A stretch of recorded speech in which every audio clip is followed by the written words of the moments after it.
राष्ट्रीय अध्यक्ष चंद्रशेखर आजाद ने कलेक्ट्रेट के सामने हजारों समर्थकों के साथ दिया धरना। देवरान गोलीकांड में पीड़ित के परिजनों को 5 करोड़ की मुआवजा राशि जैसी विभिन्न मांगों को लेकर कलेक्टर को सौंपा ज्ञापन।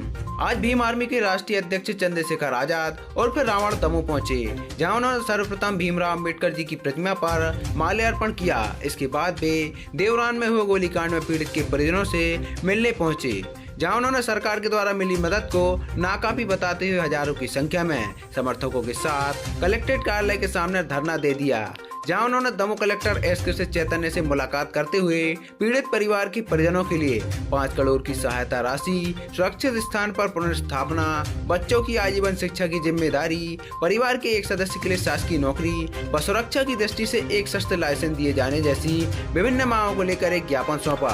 वहीं पथरिया विधायक रामबाई पर निशाना साधते हुए बहुजन विधायक होने के बावजूद भी दलित विरोधी गतिविधियां घटित होने पर चिंता जाहिर की। साथ ही पुलिस प्रशासन पर सवालिया निशान खड़े करते हुए मुख्यमंत्री शिवराज सिंह चौहान के लिए उचित न्याय न मिलने पर कुर्सी खाली करने की बात कही। इस दौरान हजारों की संख्या में आसपास के जिलों से भी लोग प्रदर्शन में शामिल होने पहुंचे, जिनके द्वारा जोर शोर से जय भीम के साथ साथ संविधान के समर्थक में नारेबाजी की गई। वहीं उन्होंने जिला प्रशासन एवं सरकार को चेतावनी देते हुए आगामी 14 नवंबर तक मांगे पूर्ण नहीं किए जाने पर 15 नवंबर को कलेक्ट्रेट के सामने हजारों की संख्या में अनिश्चितकालीन धरने की चेतावनी देते हुए जिला प्रशासन को चेतावनी दी। बारे में क्या कहना चाहेंगे? अब ये बीएसपी के नेताओं को और उनकी पार्टी के सीनियर नेताओं को सोचना चाहिए कि अगर उनके विधायक ही कमजोर वर्ग के लोगों को सताने काम करेंगे इन्हीं के वोट लेके, तो लोकतंत्र में इससे बड़ा जो त्रासदी तो कोई नहीं हो सकती कि उन्हीं का वोट लेके उन्हीं का कत्ल कराया जाए और उन्हीं का आरोपियों का संरक्षण बीएसपी के विधायक करें। ये डरावना है। आपने कहा 1 महीने में 9 घटनाएं घटी, तो ऐसी कौन कौन सी प्रमुख घटनाएं हैं इस घटना को छोड़ के? हाँ, मैं बिल्कुल उनका जिक्र कर देता हूँ आपके सामने। 8 अक्टूबर को रन्हे गांव में घटना घटी, 11 अक्टूबर को राजापटना गांव में घटना घटी है। सुरेंद्र अहिरवार को पेट पे फांसी पे लटकाया गया। दसोड़ा में रामकिशन अहिरवार को मजदूरी के पैसे मांगने पे। तेंदुखेड़ा में बमहोरी पाजी गांव में, और गांव जेरट, गांव बरवासा जहां कल ही गोली चली, और कृषि मंडी जो है, कृषि उपज मंडी में किसान के साथ जो हुआ है। और उससे भी बड़ी बात जो आपको अचरज होगा कि बरवासा में जो पीड़ित परिवार अभी मुझे रास्ते में मिला, उन्होंने मेरी गाड़ी रोक ली, मुझसे कहा कि आप गांव में चलें। और उनका ये कहना है, मैं मीडिया के सामने ये कह रहा हूँ, बकौल जो उनका स्टेटमेंट है कि उस गांव में कोई ऐसे बच्चे नहीं जिनको दबंग परेशान नहीं करते या उसकी इज्जत से खिलवाड़ करने का प्रयास नहीं करते। और ये आज़ाद भारत में दलितों के साथ हो रहा है। हमें सोचना चाहिए कि यहाँ के अधिकारी कुर्सी बैठ के क्या कर रहे हैं, वो किन के लिए कुर्सी बैठे हैं। वो टैक्स का जो है पैसा तो गरीबों से के पैसे से वो करते हैं, जितना अमीर देते हैं उतना ही गरीब देते हैं। लेकिन वो काम सिर्फ सत्ता के लोगों के या ताकतवर लोग करेंगे तो लोगों का लोकतंत्र और इससे जो है सरकारी मशीनरी से भरोसा उठ जाएगा। तो ये जहाँ बच्चों को देवी की तरफ पूजा जाता है, वहाँ इस तरह बच्चों के साथ अन्याय होगा और सरकार तमाशबीन बनी रहेगी। तो मुझे बड़े दुख के साथ और शर्म के साथ कहना पड़ रहा है कि मुख्यमंत्री जी से अगर प्रदेश नहीं समझ रहा तो उनको कुर्सी खाली कर देनी चाहिए।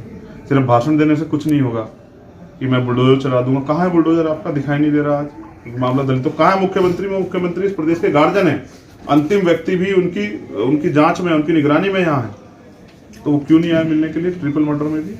क्या उनको दलितों से प्यार नहीं है? तो मैं इसलिए जिम्मेदार से कहता हूँ कि बीजेपी की सरकार और मुख्यमंत्री यहाँ के दलित विरोधी है और दलितों को उनको सबक सिखाना चाहिए। और ये घटनाएं पूरे प्रदेश में नेमा वर्ग की हो, आदिवासियों के साथ या पिछड़े वर्ग के लोगों के साथ जो आरक्षण में जो हुआ है, ये सारी घटनाएं जो है डरावनी है। और मुख्यमंत्री सिर्फ मूक दर्शक बने हुए आरक्षण कठपुतली। ऐसे मुख्यमंत्री को जनता बर्दाश्त नहीं करेगी। अब देखिए क्या मानते हैं आप कि जो पुलिस ने जो बयान जारी किया है या पुलिस के एसपी पुलिस अधीक्षक ने ये कहा है कि छेड़छाड़ का मामला था, वो सही नहीं है? तो मैं आपको बस ये बता दूं मेरे प्रिय साथी कि पुलिस सरकार की तो होती है। पुलिस कोई स्वतंत्र एजेंसी थोड़ा ही है कि सरकार से बाहर है। मैं आपको जो बता रहा हूँ आखिरी बात तो सुनिए। 14 तारीख तक का समय है। अगर हमारी मांगों पे यहाँ के जिलाधिकारी सरकार से बात कार्रवाई नहीं करते तो 15 तारीख को इसी जिला मुख्यालय पर धरना होगा और अनिश्चितकालीन होगा और मैं खुद रहूँगा। और धरना तब तक चलेगा जब तक हमारी मांगे नहीं पूरी होती। यानी कहने का मतलब न्यायतंत्र और लोकतंत्र पर अब भीड़ तंत्र भारी होगा। मजबूरी है। आदमी कब आता है सड़कों पे? आप मुझे बताओ। जो आदमी सुबह से रोजगार के लिए निकलता है वो कब आता है सड़क पे? जब नाउम्मीद हो जाता है। अगर ये काम पहले पुलिस प्रशासन सरकार कर जाए तो मैं यहाँ क्यों आता? आज आप सड़क पे देखोगे हजारों लोग खड़े हुए। क्यों खड़े हैं? क्योंकि वो ये नहीं चाहते भीड़ इसलिए, लोकतंत्र तो वही तो भीड़ वोट देती है, वो रैलियों में जाती है तब तो भीड़ तंत्र हावी नहीं होता। भीड़ इसलिए इकट्ठा होती है कि उनको वो नाउमीद हो जाते हैं कि पुलिस और प्रशासन कुछ करेगा नहीं सरकार के दबाव में, तब वो आते हैं सड़क पे। जैसे कि आप बताते हैं कि आप अधिवक्ता हैं, आप न्याय के पुजारी हैं, जानते हैं, तो क्या आप एक अधिवक्ताओं की फौज या ऐसी चीजें जब न्यायालय में नहीं नेशनल लेवल पे खड़ी कर रहे हैं, और यहाँ भी इस मामले को मैंने कहा यहाँ के जिलाधिकारी से, फिर आपको भी कह रहा हूँ कि हमारी टीम लड़ेगी, चाहे हमें लगा कि यहाँ सरकार इसको जो है डिस्टर्ब कर रही है या इसमें इंटरफेयर कर रही है, तो हम इसको सुप्रीम कोर्ट लेके जाएंगे और हम इसमें सीबीआई जांच तक की जो है पैरवी करेंगे। अगर यहाँ जो पुलिस और प्रशासन मिलकर सरकार के चाटुकारिता करते हुए जो है ना न्याय के खिलाफ जो है आवाज उठाएगा, तो उनकी आवाज को जो है दबाने के लिए। एक अंतिम प्रश्न आपसे कि अगर मान लीजिए छेड़छाड़ वाले मामले कहीं के किसी भी समाज के साथ होते हैं, किसी के साथ किसी के साथ निंदनीय है कि नहीं? निंदनीय नहीं, उन पे कठोर कार्रवाई होनी चाहिए। कोई महिला यहाँ इसलिए पैदा नहीं कि उनके साथ छेड़खानी किसी जाति धर्म की हो, और करने वाला भी कोई किसी जाति धर्म का हो। और इसके लिए ये चश्मा हम सब लोग को उतारना चाहिए कि हम जाति धर्म देख के बच्चों के इसके न्याय पे बोलते हैं, वरना हाथरस की भी घटना होती है। बीजेपी की एक नेता नहीं बोल पाती, आपको पता है, एक इतनी एमपी और सांसद और मिनिस्टर होते हुए नहीं बोल पाती, क्योंकि वो जाति की वजह से उनको चुभन होती। हमें नहीं होती।